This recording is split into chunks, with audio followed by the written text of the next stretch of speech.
Olá pessoal, tudo bem? Sejam muito bem-vindos a mais uma aula da nossa disciplina de Cozinha Brasileira de Raiz. Eu sou a professora Andréa Shima e estou trabalhando com vocês essa disciplina. É um prazer imenso abrir essa aula e te convidar para conhecer junto comigo um pouco mais sobre essa disciplina. Pessoal, tenho falado para vocês, para vocês acessarem o ambiente, olharem os materiais, acessarem o plano de ensino, olharem as aulas conceituais que são objeto aí de técnicas, essas produções que vão dar aí a atividade de vocês, a atividade mapa, que é extremamente importante.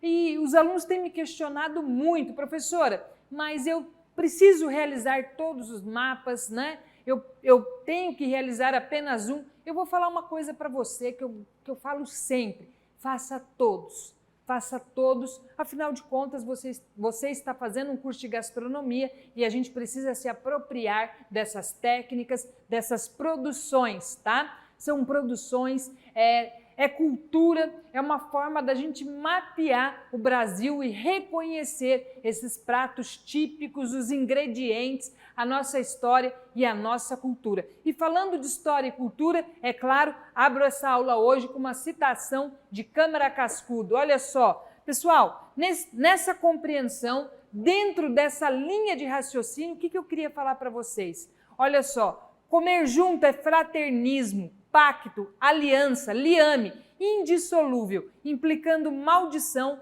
ao transgressor proposital. Afinal de contas, não são receitas, é cultura. E isso que você precisa entender e se apropriar. Professor, eu posso trocar um ingrediente? De repente você até pode. Alguns alunos falam, poxa, eu não consumo carne, Eu poderia fazer uma moqueca. Sim, você poderia fora da atividade, Porque a gente precisa reconhecer a técnica, aprender a lidar com o ingrediente. Afinal de contas, é uma formação para o mercado, não é verdade? E como é que eu vou trabalhar em um restaurante? Como é que eu vou aprender a manipular ingredientes se eu não dominar a técnica, não é verdade? E olha só, não é só isso. A gente tem falado também que somos grandes comedores de arroz, feijão e farinha, conforme a região, arroz aí caldoso, arroz enriquecido com carnes, Como é muito comum no Rio Grande do Sul, é muito comum em várias regiões aí do Brasil, esse arroz de puta rica, arroz de puta pobre, carreteiro, Maria Isabel, arroz com pequi, galinhada. Gente, olha só, e não é só o arroz, é o feijão, falei já para vocês, irem visitar as feiras aí populares na sua região, horta comunitária, a gente precisa desbravar esse Brasil. E o que Câmara Cascudo fala de feijão? Olha só, o feijão com farinha é indígena e com carne guisada, refogada, é português. Ó, já vou falar aí para você, abre o material de habilidades de cozinha e bora entender o que é um guisado, o que é um refogado. Cozidas conjuntamente quando da feijoada mais vulgar, carne e feijão. O escravo negro, recebendo os elementos separadamente, adotou o modelo Ameraba. Não se pode comer carne ou peixe sem farinha, mas o feijão sozinho, escoteiro puro, era bastante para constituir refeição indígena. Por toda a Polinésia, as bananas são manjar suficiente para o repasto e não sobremesa. Identicamente, para os nossos brasileiros de outra hora e de agora. Ou seja, a importância do feijão na nossa cultura, o feijão gordo, a influência, a feijoada, a influência aí do europeu, influência do português, influência do espanhol, do francês, do italiano, os cassoulet, Então a gente começa a entender essa coxa de retalho, esse caldeirão cultural que é a nossa cultura. E Câmara Cascudo continua, por isso, o que chamamos feijoada é uma solução europeia, elaborada no Brasil, técnica portuguesa com material brasileiro, como muitas dos nossos autos tradicionais.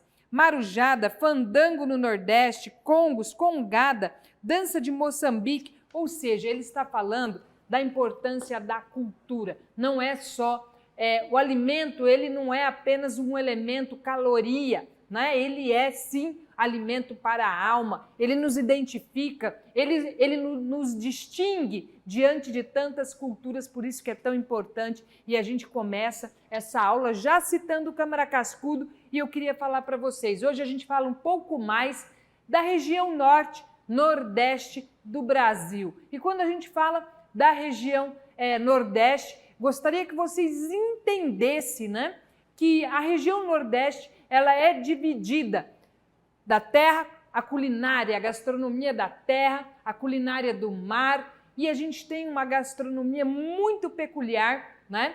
Que é a gastronomia maranhense. Mas o que é isso, professora? Olha só, quando a gente fala da terra, entenda, é o semiárido, né? Que acontece em várias regiões aí do Nordeste. A gente tem esse polígono das secas, né, que vai identificar esse homem do semiárido, a sua comida, a sua forma de entender a alimentação. Essa questão aí de você aproveitar o alimento como um todo, aproveitar a carne até as vísceras, né, a origem aí das paneladas, das buchadas, e tantos pratos aí, né, que são característicos que de certa maneira estão se perdendo no tempo, a não ser aí na região peculiarmente onde ainda é consumido por várias razões, mas a gente tem que entender que sim, tem uma questão de sobrevivência, mas à frente aí dessa questão da sobrevivência tem essa questão cultural. Estive há alguns anos aí no Nordeste, tive a curiosidade de experimentar, já até comentei com vocês, um doce, né? Doce de chouriço, doce com sangue, né? Eu tenho essa restrição, sim, mas eu precisava provar. Fui num restaurante lá, muito no interior, bem peculiar, e, poxa, quando que teria essa oportunidade? Então, peguei lá, sim, e fui degustar, e isso é a gastronomia, né? É a gente romper com os nossos limites. E eu sempre falo para os alunos, precisamos ter 2 paladares. Pessoal, o seu paladar pessoal, você pode não gostar de uma infinidade de coisas, mas no seu profissional, aí que está o grande desafio, a gente precisa romper barreiras, romper aí os nossos preconceitos e experimentar, né? Então, essa gastronomia do semiárido, que vai estar muito atrelada às festas aí de São João, né? Celeiro cheio de comida, ou seja, a questão da chuva, né? Então, se teve chuva, a lavoura, né? Ela realmente foi sucesso. A gente teve colheita boa, então festa de São João, né? Se não choveu, bom, aí tem as romarias, né? Para pedir chuva e tudo mais. E não é só no semiárido, só no Nordeste, não, a gente pega aí ao Brasil, se você vai pegando esses elementos, a gente vai costurando e compreendendo quantas festas religiosas que a gente tem dentro da nossa cultura. Bom, e falando então dessa gastronomia mais arejada do mar, onde eu vou ter elementos como o dendê, a influência aí do africano, né, do afrodescendente, esse sincretismo religioso na gastronomia, na comida, comida de santo, comida aí de tabuleiro, né, que vai adoçar o nosso paladar, que vai alourar o nosso paladar com dendê. Então isso é muito interessante para a gente ir compreendendo a influência dessa gastronomia. E a gente fala também da região norte do Brasil, que é a gastronomia, que é o celeiro cultural pela biodiversidade, pela fauna, pelos biomas, né, que é aí a região norte, principalmente a Amazônia e suas fronteiras e tudo mais. E a gente puxa aí dessa região influência do índio, a gente fala de tucupi, a gente fala dessa questão da mandioca. Outro elemento, eu posso entender, escrever, né, e cozinhar essa gastronomia pegando esses simples elementos. Eu posso pegar a partir da mandioca, eu posso pegar em detrimento da mandioca, eu posso pegar o milho, eu posso pegar o arroz, o feijão, a farinha, os feijões aí engordados, né, os feijões gordos, o feijão aí ralo do cotidiano, do semiárido e assim por diante. É isso que eu quero que vocês compreendam, né?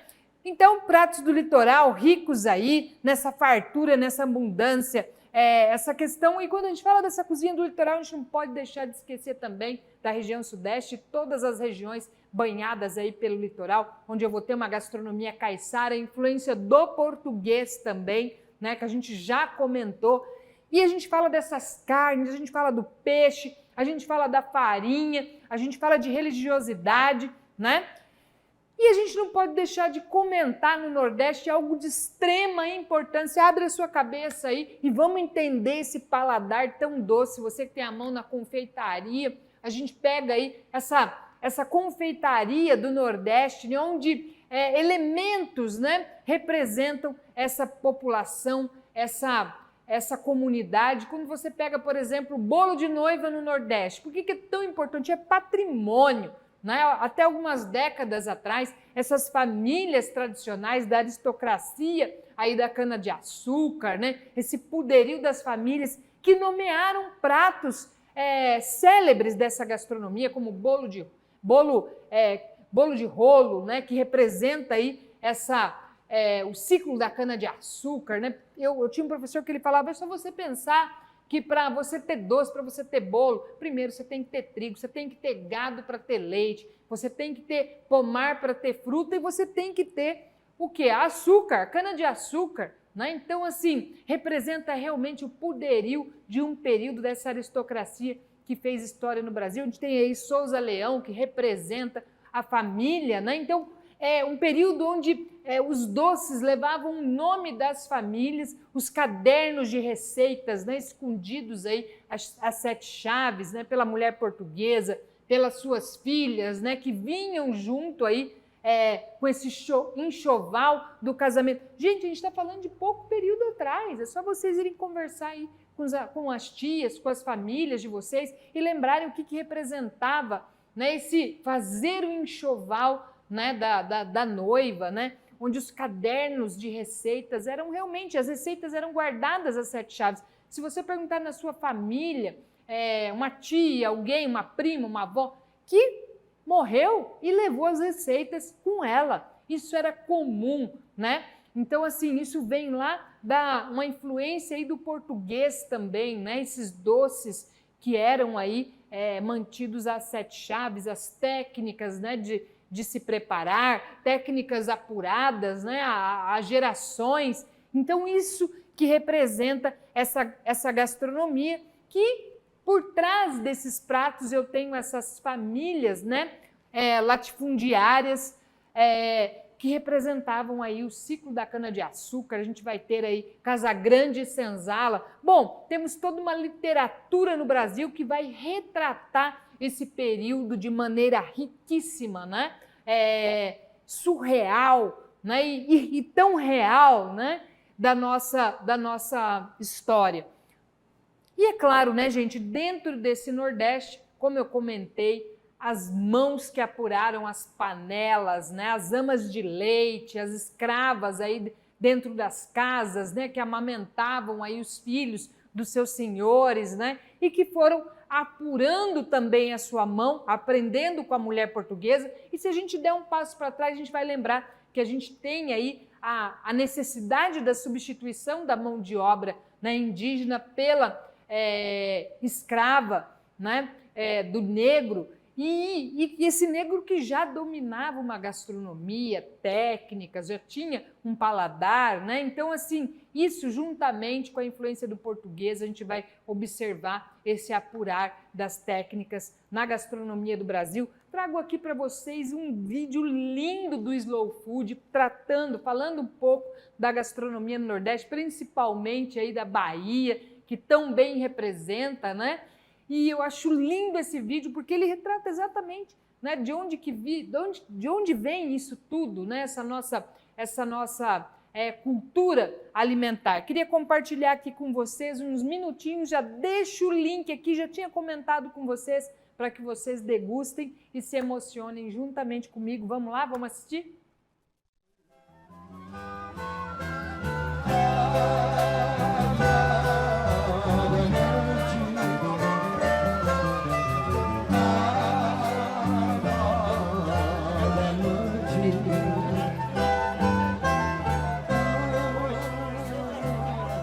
Olha, se eu lhe disser uma coisa, a minha vida é uma novela. Se eu te contado quando eu fiquei viúva para cá, acho que vai passar a noite toda aqui, eu não vou terminar de contar.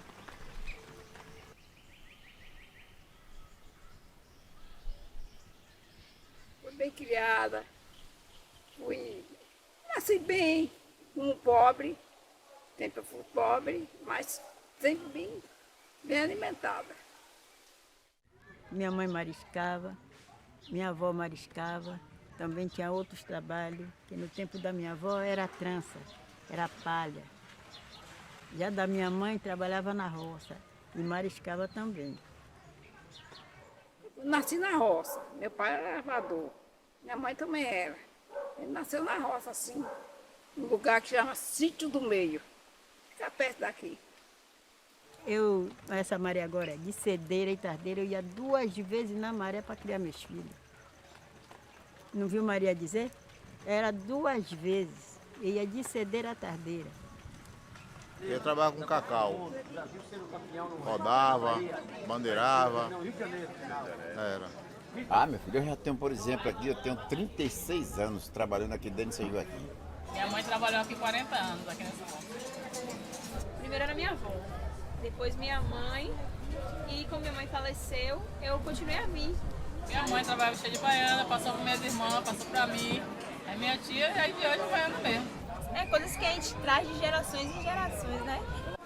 Então ali foi ali mesmo, fez a Carajé, eu estudando, minha mãe trabalhando, porque ela trabalhava mais do que ficava em casa, né? Então onde ela ia, a gente tinha que ir junto.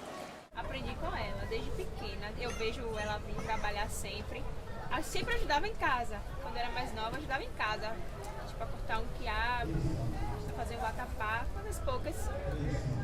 E depois passei a vir com ela, ajudava em alguma coisinha assim, e fui aprendendo, né?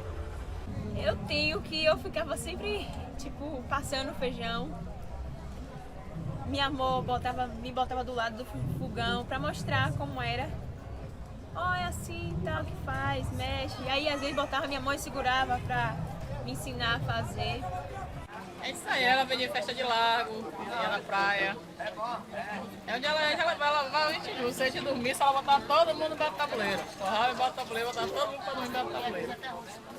Era de pescaria, era tirando caranguejo, era tirando tudo. Só vivia da maré mesmo. Que viver da maré é tirar tudo que tem um sustento na maré. Eu mariscava e levava para a feira para mim.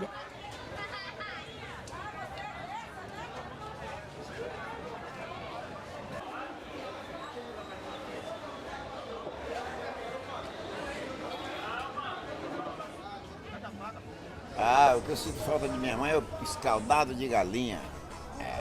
Galinha de quintal, aquele pirão que chama-se pirão de parida. Aquilo ali, até hoje eu amo, aquele pirão de parida.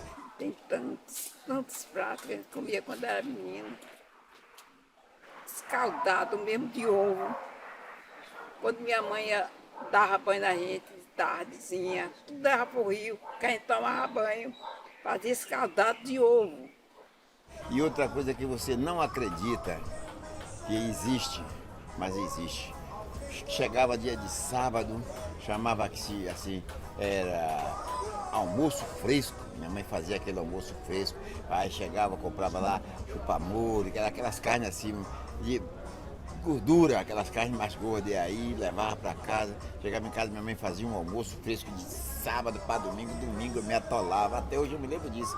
Mas ela tá aí hoje em dia, agora não faz mais. É muito gostoso e a gente se identifica com essas culturas, ouvi dizer escaldado, né?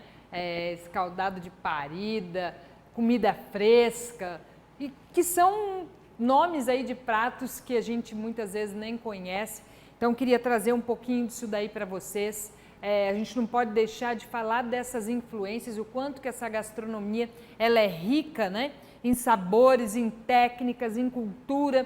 A gente não pode deixar, não é só a cozinha em si, né? Mas esse fazer, né? Quando a baiana ali, ela começa a dizer esse movimento, ela batendo ali o feijão fradinho, né? Para dar a quenelle, para fazer os pratos. Então, assim, são técnicas, né?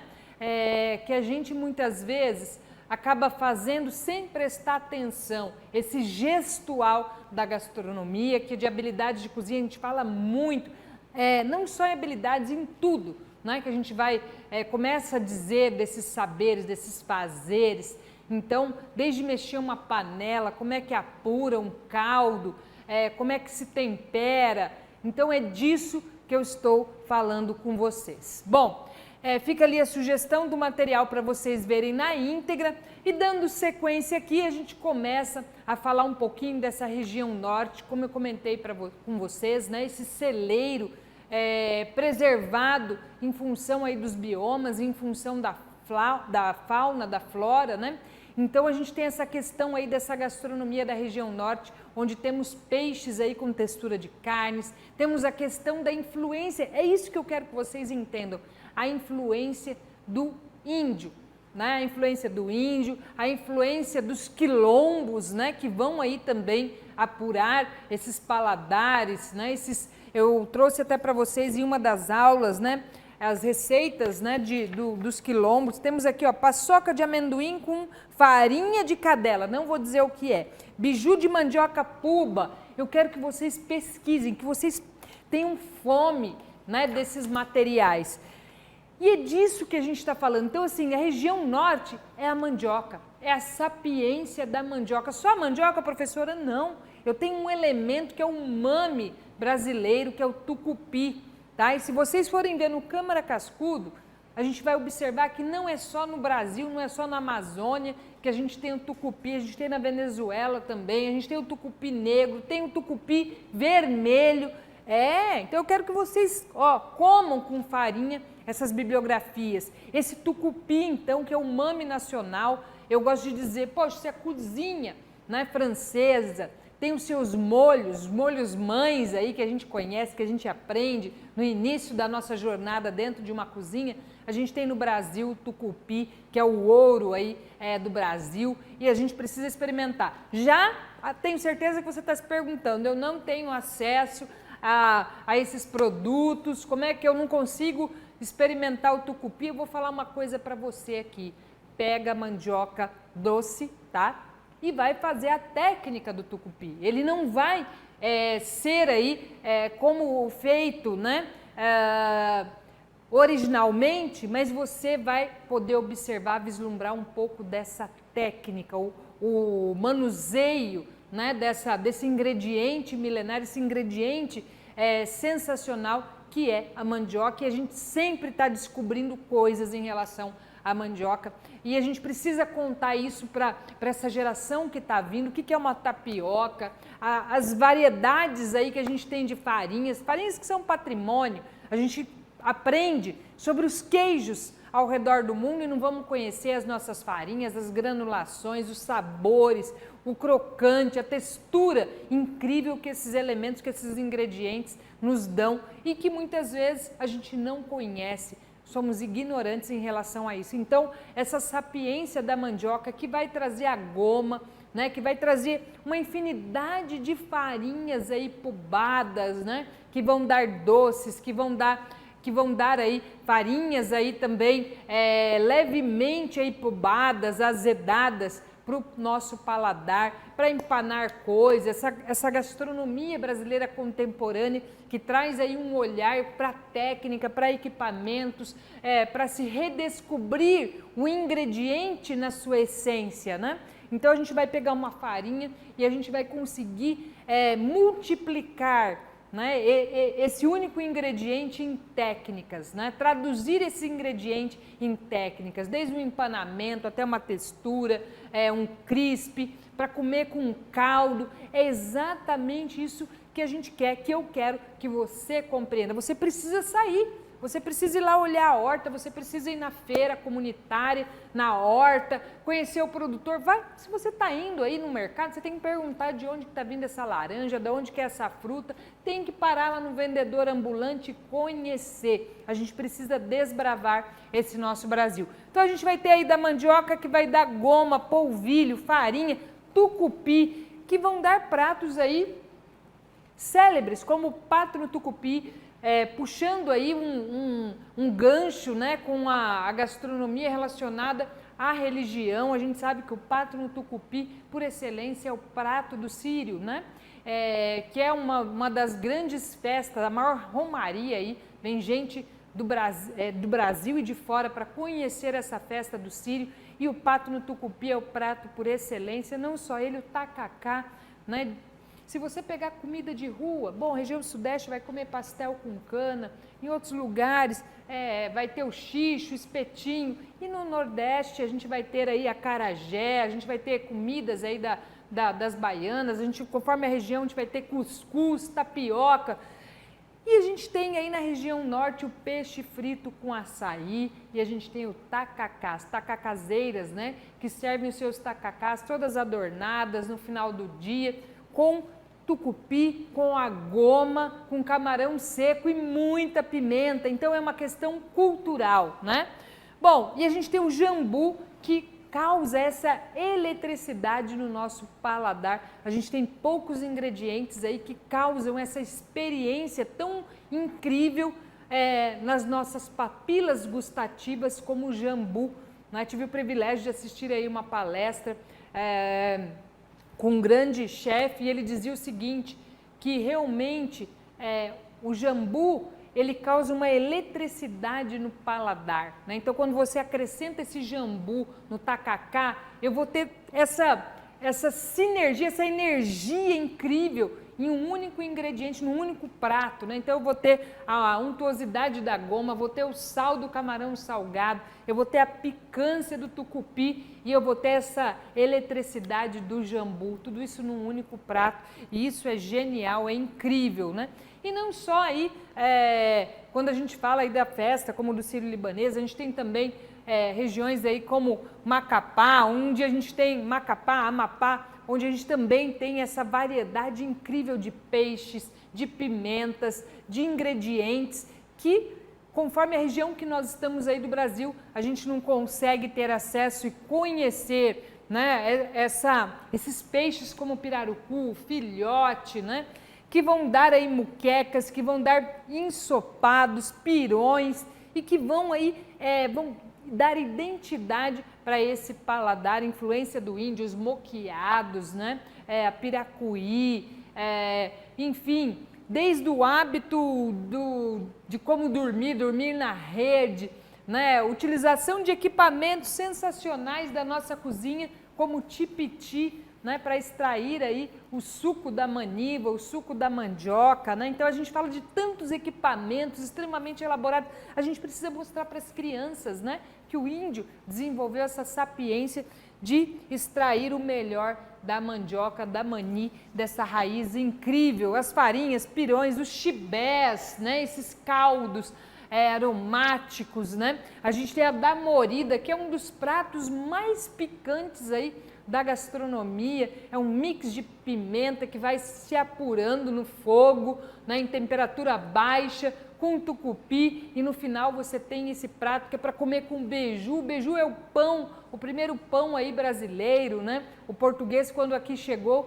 ele teve que adaptar o seu paladar. A farinha não era branca, era de mandioca. Então, se a gente pega a farinha, todas as regiões do Brasil a gente vai ter texturas e colorações dessas farinhas. A gente viu o sul do Brasil que tem essa farinha que é do barreado tão fininha, né? Então a gente pega a comida do viajante, a gente pega a farinha, o arroz, o feijão, os temperos que são muito característicos nas regiões do nosso Brasil. E as frutas, né? Ilha de Marajó, a gente vai ter aí queijos, a gente vai ter carne, a gente vai ter a manteiga, né? Essa questão aí da farinha, como eu falei para vocês, que é a farinha acriana, né, que é uma das farinhas mais famosas aí do Brasil, que é patrimônio. Essa farinha, inclusive, se vocês forem pesquisar, ela inflacionou o mercado em um determinado ano. Bom, e a gente fala dessa cozinha do polígono das secas, do semiárido, que é uma gastronomia que foi forjada na escassez, como tantas aí no Brasil, e é muito interessante. Eu gosto muito de Ana Rita Suassuna, que é inclusive aí autora de uma obra que vocês, não sei se todos vão ter a oportunidade de conhecer, né? Que é Gastronomia Sertaneja. Quando a gente é apaixonado por uma coisa, né? Quando eu fui comprar esse livro, e eu não tinha ele ainda nas minhas mãos, conhecia o trabalho da Ana Rita estava pesquisando sobre essa área e eu via na internet fragmentos desse livro. E eu olhava e falava, gente, ela está escrevendo sobre algo. Aí conseguia ler um trecho e já barrava, né? Tinha que comprar o livro. Só que esse livro, ele viajou muito para chegar nas minhas mãos. Quando chegou, gente, eu juro, eu chorava. Eu falava, gente, eu não acredito que eu consegui o livro. E ela traz esses elementos, né, que estão se perdendo no tempo. E ela escreve de uma maneira que parece que ela está na sua frente falando. E olha só, coincidentemente, abri aqui ela falando sobre o feijão. Olha só, elemento indispensável na alimentação cotidiana de pobres e de mais aquinhoados.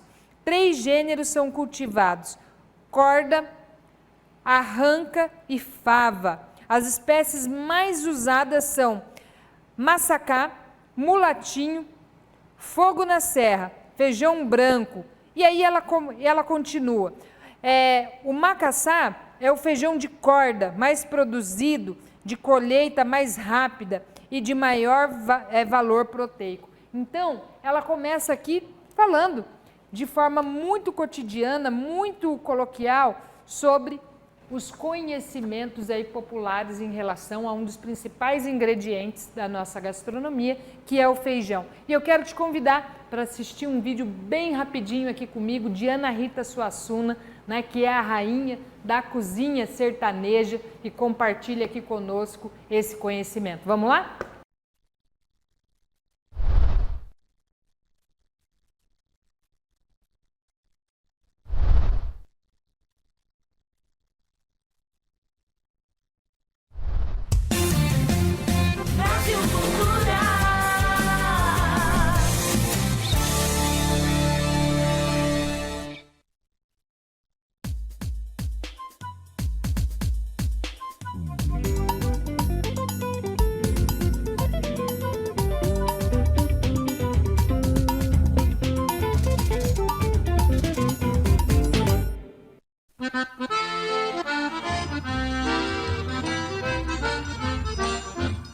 Senhor repórter, já que está me entrevistando. A comida sertaneja, em princípio, é uma comida simples, saborosa e fácil de fazer e barata. Para mim são os 4 ingredientes: a goma, o milho, o coco e a rapadura. São de uma versatilidade na comida nordestina. Com isso aqui, a variedade de pratos, basta que eu lhe diga que aqui, com essas coisinhas poucas, eu tenho 121 receitas. O semiárido é uma região, é um polígono, né, das secas. Considerando a aridez, a gente sabe que os alimentos estão também condicionados a isso. Nas patas do meu cavalo. O comboeiro era quem levava o comboio das vacas que iam de um lugar para outro por força da seca. Então, essa galinha de comboeiro era preparada usando só temperos secos. Você tinha que amassar a semente de coentro e temperar a galinha com pimenta do reino. Você passava na farinha de milho e era hora de você colocar nos alforjes. Era onde você armazenava os alimentos para viajar. As festas, as celebrações no sertão, são absolutamente condicionadas aos ditames da natureza. A festa por excelência é o São João, quando chove, porque é época de colheita plena. A casa está cheia, barrotada de comida, de prato de milho, de feijão verde, de tudo que é bom. Na cabeça do sertanejo tem muita coisa que está sempre ligada a uma questão religiosa, inata. E aí, dia de São José, não choveu até dia de São José, não vamos colher. Olha, coco a gente usa para doce de coco. Doce de coco nós chamamos a compota de coco, né? É o doce em calda. Nós fazemos a cocada branca, que é feita com açúcar, cocada preta, que é feita com rapadura, porque é engraçado, a gente usava pouco açúcar mascavo, usava mais a rapadura mesmo, rapadura raspada. A gente usa a rapadura raspada para comer com coalhada. As pessoas que não são da região não acreditam a multiplicidade de coisas que a gente fazia com a cana. A primeira etapa de produção da cana era chamada garapa. Em seguida, lá vinha o mel. Aí depois vinha a rapadura. Aí vinham outros subprodutos. Aí vinha a batida, vinha o alfinim, vinha o tijolo, carne de sol. Muita gente pensa que é para secar no sol, nada de sol. A carne no sertão é secada ao vento e não ao sol. O vento é que seca. Ou então você colocava próximo ao fogão. O fogão a lenha, você defumava um pouco as carnes, especialmente as carnes dos pequenos animais. Do preá, que é uma caça saborosíssima, assado, ensopado, de todo jeito ele é ótimo. É proibida a caça do preá, né? Foi uma caça muito predatória, quase houve extinção da espécie. E tirou da mesa do pobre uma oportunidade de proteína que era muito usual, né? Se caiu quixaba, o menino já chegou depois do bode. E as quixabas que amanhecem mais baixas, as quixabas maduras que amanhecem mais baixo, os meninos correm pelo tronco da quixabeira para tirar e os bodes ficam em 2 pés. É uma posição interessante que eles ficam como um bípede. É muito competidor. O sertanejo disse, se eu tiver um punhado de farinha, um pedaço de rapadura, dá para passar um dia. Dá para tirar um dia de fome. O nordestino é muito generoso. Se você visse as coisas que acontecem de generosidade em período de dificuldade, de seca, de tudo. Eu vi gente assim, muito pobre, colher primeiro do que a gente e chegar junto de minha mãe e dizer, comadre, vim trazer o primeiro cozinhado meu para você. O primeiro cozinhado é a primeira colheita, uma porção que corresponde a uma refeição para uma família. Isso é um negócio bacana. Tão bonito que eu resolvi citar aqui nas histórias, porque são histórias, receitas que contam histórias.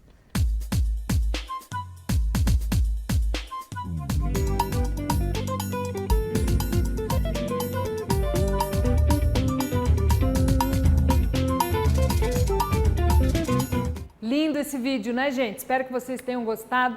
É muito legal ouvir a Ana Rita Suassuna trazer esse conhecimento, essas técnicas. O livro dela é riquíssimo, belíssimo, todo fotografado, né? E ó, quero aproveitar aqui e falar para vocês então desse polígono das secas, comentando aqui galinha de comboeiro. Vou ler aqui para vocês. Olha só, gente, uma galinha grande ou capão, limão, dente de alho, vinagre, cominho, coloral, semente de coentro pisada, tá? Precisaremos também de pimenta do reino a gosto e um pouco de gordura de galinha, farinha de milho da roça. Detalhe importante. Bom, Ana Rita Suassuna então traz essa receita, ela comenta aí, essa galinha de comboeiro, né? Essas receitas, né, que chegam, né, e se desenvolve a partir da escassez, essa comida de viajante, esse comboeiro que levava aí os animais, né, caatinga dentro, essa lida onde precisava ter uma alimentação, né, aí de substância para aguentar um dia de trabalho, né, e essa gastronomia do viajante que a gente já comentou em outros momentos, né, que vai trazer aí esse viajante nas mulas dos animais, levando alimentos, mantimentos, trazendo animais do Iapoque ao Chuí, do norte a sul. A gente tem aí as charqueadas, né? O arroz de carreteiro que a gente já comentou. A gente vai ter aí Maria Isabel no centro-oeste. A gente vai ter aí, comentando também da região sudeste, entradas e bandeiras, não poderia deixar de citar essa questão da formação da gastronomia do interior paulista. Falei para vocês assistirem Marvada Carne, que é belíssimo, retrata exatamente esse período. E a gente fala também dessa gastronomia mineira que vai se formar pela escassez, essa cozinha do viajante que pela necessidade vai precisar aí soltar as suas ramas, né, de abóbora, os seus animais, essa cozinha de fundo de quintal da necessidade de se criar uma galinha, um porco, para se ter fartura, de onde se tirava tudo, gordura, banha, e aproveitava-se todas as partes desse animal. Como bem se diz, né, a morte de um animal ela precisa ser honrada, a gente precisa aproveitar o animal de cabo a rabo, né, e apresentar, aprender a manipular, né, todas as partes. Isso é muito interessante, porque quando a gente fala aí do semiárido, né, essa questão da utilização das vísceras, que é uma influência também do europeu, né, através dos seus caldos, dos seus guisados, né? Então essa gastronomia, ela vai se misturando entre necessidade, escassez e cultura e influências, né, imigrações e imigrações, e é exatamente isso que a gente está falando. E quando a gente fala, por exemplo, da utilização das vísceras, né, a gente fala muito das paneladas, o sarapatel, né, as paneladas que são feitas aí com vísceras, né, de boi, e quando a gente fala aí do sarrabulho, ou das... Que vai, além das vísceras, sangue, né, e é feito com carne de porco. Nossa, professora, por que você está falando isso? Porque isso é cultura, gente, é isso. A época em que a gente ia às feiras e ainda encontrava galinha amarrada, né, galinha caipira, ovos, enfim, é dessa riqueza que a gente está falando nesse exato momento. Bom, e não para por aí. A gente não pode deixar também de falar dessa questão, né, de alguns ingredientes, a gente vem falando de vários, né, mas o cuscuz é um elemento de extrema importância no Nordeste, principalmente aí quando a gente fala da influência do semiárido, cuscuz com ovo, cuscuz na manteiga, no leite de coco, cuscuz com tudo, é a refeição aí cotidiana, o mata-fome, né? Tapioca, cuscuz, as papas, os mingais, o pão do sertanejo, né, que carregava ali nas suas matulas, né, para se aguentar a jornada de trabalho. A gente fala então de uma cozinha que se desenvolveu a partir desses elementos, sem deixar de citar aí também essa questão da carne. E, gente, de novo, a gente fala das carnes aí, carnes secas, né, que são métodos de conservação da comida, como toda alimentação. Quando você pega um bacalhau, quando você pega aí a influência do europeu no sul do Brasil, essa questão dos picles, né? Picles não é pepino, tá, gente? Picles é técnica e eu posso fazer com todos os ingredientes, com todos os vegetais, né? A gente tem aí a influência, né, da culinária asiática através do sushi, que primeiramente foi uma forma de conservação dos alimentos. Isso a gente precisa compreender, as curas, as defumações, os moqueados, né, que a gente já comentou, que é uma técnica, na verdade, de conservação do que propriamente uma técnica, um método de cocção. Então a gente precisa compreender, e as carnes aí de sol não são diferentes, né? A carne seca, que é literalmente uma técnica de conservação, é agregar, curar as carnes através do sal, né? E o Nordeste, ele é propício para esse método, né? Para essa técnica. E a partir aí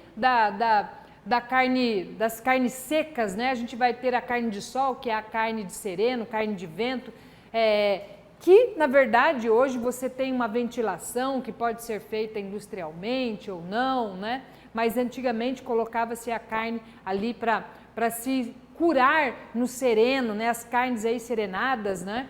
E a gente tem a carne de sol propriamente dita, né? Onde a gente vai ter essa técnica aplicando-se principalmente outros elementos, e não só o sal, mas o sal de cura, nitritos e nitratos, né? Que vão dar uma coloração diferenciada para esse ingrediente, né? Então, a diferença aí das carnes, né, salgadas ela é principalmente, né, de forma genérica falando, ela é uma forma de conservação, e a partir aí dessa técnica eu posso ter desdobramento aí das carnes de sol, que de sol não tem nada, é no sereno, é no vento, né? E eu tenho ali um microclima. A gente pode falar do terroir, né, dessas carnes. E a gente tem então a carne de sol e a carne seca propriamente dita. Eu vou ter produtos diferentes no final, mas ambas uma questão aí realmente de manutenção